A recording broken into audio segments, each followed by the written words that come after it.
Hello student, मैं विष्णु दिवाकर। इस video में हम बात करने वाले हैं बीए प्रोग्राम फर्स्ट सेमेस्टर के जो एजुकेशन जो आपकी बुक है शिक्षा की मूलभूत संकल्पना एवं विचार यानी कि basic concept and ideas in education.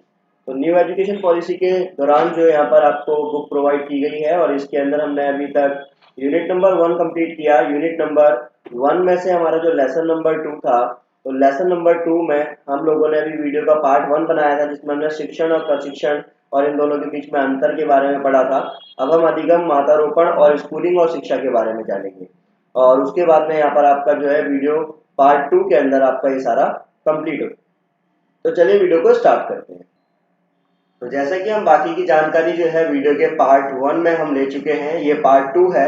अब ये पार्ट 2 के अंदर हम अधिगम की जानकारी लेंगे। तो सबसे पहले मैं आपको बता दूं जो वर्ड है, इस वर्ड का क्या अर्थ है। अधिगम का मतलब क्या होता है? इसका अर्थ मतलब अगर हम सामान्य तौर पर देखें तो इसका मतलब होता है सीखना। तो देखो, एक होता है आपका अर्जन और एक होता है आपका अधिगम। अर्जन मतलब होता है ये भी सीखना होता है और अधिगम का मतलब ये भी सीखना होता है। पर अर्जन का मतलब क्या है कि आप कहीं से भी एक्वायर कर रहे हो, कोई भी चीज देखते हो, समझते हो और आपने वो चीज अपने अंदर बना ली। और अधिगम का मतलब क्या है कि इसके लिए एक पर्टिकुलर कोई एक अध्यापक, कोई भी व्यक्ति आपको कुछ सिखाता है, जब आप सीखते हो तो ये अधिगम कहलाता है। तो मनुष्य में कुछ जन्मजात गुण होते हैं जैसे कि बच्चों द्वारा अंगूठा चूसना, रोना, हंसना आदि। ये व्यवहार सीखे हुए व्यवहार नहीं है बल्कि मांसपेशियों से उत्पन्न होने वाली वातावरण के प्रति प्रतिक्रियाएं हैं। यह प्रतिवर्ती क्रियाएं कहलाती हैं। अधिगम परिवर्तित प्रक्रियाओं से अलग होता है, जैसे भली भांति जानकर, समझकर, विचार विमर्श करने योग्य होना या फिर सीखी हुई बात या वस्तु को जीवन में व्यवहारिक रूप से ढाल लेना, सीखे हुए के अनुसार व्यवहार में बदलाव लाना अधिगम कहलाता है। इस प्रकार कहा जाता है कि अधिगम का अर्थ है सीखा हुआ व्यवहार। तो किसी के द्वारा अगर कोई भी चीज सिखाई जाएगी और आप उसे सीख लेते हो तो वो आपका अधिगम होता है। तो अधिगम का अर्थ क्या हुआ? सीखना। कैसे? किसी के द्वारा सीखना। अब एक वर्ड आता है आपका मातारोपण। अब मातारोपण जो वर्ड है, इससे आप क्या समझते हैं? तो देखिए, सबसे पहले आपको वर्ड के बारे में जानकारी लेना जरूरी है, क्योंकि अगर आपको उस वर्ड का मतलब ही नहीं पता होगा तो आप आगे क्या पढ़ेंगे। तो इसका मतलब होता है कि इसमें ना जो शिक्षार्थी होता है वो शिक्षक पर जो है ब्लाइंड फेथ रखता है। ठीक है, ब्लाइंड फेथ का मतलब क्या है? अंधविश्वास रखता है। और इस श्रद्धा और अंधविश्वास के आधार पर वह शिक्षक द्वारा प्रस्तुत सत्य तथा तर्क को बिना किसी शंका के स्वीकार करता है। उसे जो बताया गया उसने उसको ग्रहण कर लिया।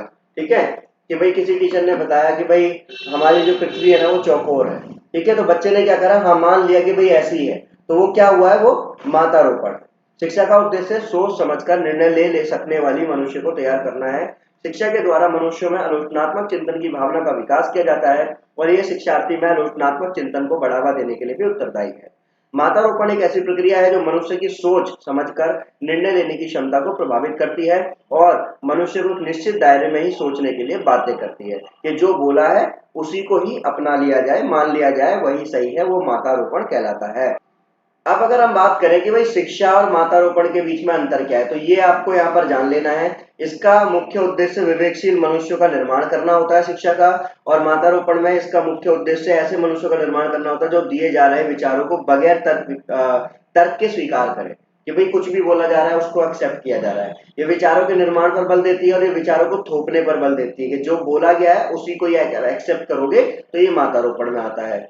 यह मनुष्य की सोचने तर्क करने की शक्ति को बढ़ाने में सहायता करती है, परंतु यह मनुष्य की सोचने तर्क करने की शक्ति को क्षीण करती है, यानी कि कम करती है और उन्हें एक ही परिप्रेक्ष्य में सोचने के लिए बाध्य करती है। परिप्रेक्ष्य का मतलब होता है एक ही दृष्टिकोण में, एक ही दृष्टिकोण में, एक ही नजरिए में, ठीक है, एक ही पर्सपेक्टिव से सोचने के लिए जो है ये बाध्य करती है। इसमें शिक्षक और शिक्षार्थी के बीच आपसी संवाद, आलोचनात्मक चिंतन को स्थान दिया जाता है, परंतु इसमें शिक्षार्थी से केवल अनुकरण की अपेक्षा की जाती है कि सिर्फ सुनो और कुछ नहीं बोलना। आलोचनात्मक चिंतन को स्थान नहीं दिया जाता। इसके बाद अगर हम बात करें यहाँ पर तो स्कूलिंग और शिक्षा, तो सबसे पहले देखो, मनुष्य जन्म से अंत तक कुछ ना कुछ सीखता ही रहता है। वह क्षण प्रति क्षण नए नए अनुभव प्राप्त करता है और करवाता रहता है, जिससे उसका दिन प्रतिदिन का व्यवहार प्रभावित होता रहता है। और उसका यह सीखना व सिखाना समाज के अलग अलग संदर्भ में, जैसे घर, मित्र समूह, पत्र पत्रिकाएं, दूरदर्शन की बात की जाए या फिर अलग अलग समयों पर दैनिक दिनचर्या, उत्सवों में आदि में होता है। इस प्रकार का सीखना सिखाना शिक्षा का व्यापक अर्थ कहलाता है और विस्तृत रूप में भी है। परंतु जब बच्चा औपचारिक कक्षाओं में निश्चित समय में निश्चित पाठ्यक्रम को सीखता है और परीक्षाओं को उत्तीर्ण करता है, तब उसे औपचारिक शिक्षा कहते हैं। औपचारिक का मतलब क्या है? देखो, सीखना तो हर जगह से है, बाहर से सीखना है, शिक्षा स्कूल से सीखनी है, परंतु अगर हम तौर तरीके से चले कि एक उत्तीर्ण करने के लिए एग्जाम दिया जाएगा, परीक्षा दी जाएगी, एक निश्चित पाठ्यक्रम होगा, एक निश्चित समय होगा, तो वो हमारी जो है औपचारिक शिक्षा कहलाएगी। यही शिक्षा का संकुचित और सीमित अर्थ है। इसे अन्य शब्दों में स्कूलिंग भी कहा जाता है। ठीक है, तो स्कूलिंग का मतलब क्या है कि औपचारिक और औपचारिक सॉरी औपचारिक की संकुचित और सीमित अर्थ में जो भी शिक्षा होती है वो सब क्या कहलाती है? स्कूलिंग कहलाती है। अब बात आती है कि शिक्षा और स्कूलिंग में क्या अंतर है। शिक्षा और स्कूलिंग में क्या अंतर है, तो चलिए देखते हैं यहाँ पर शिक्षा और स्कूलिंग में क्या अंतर है।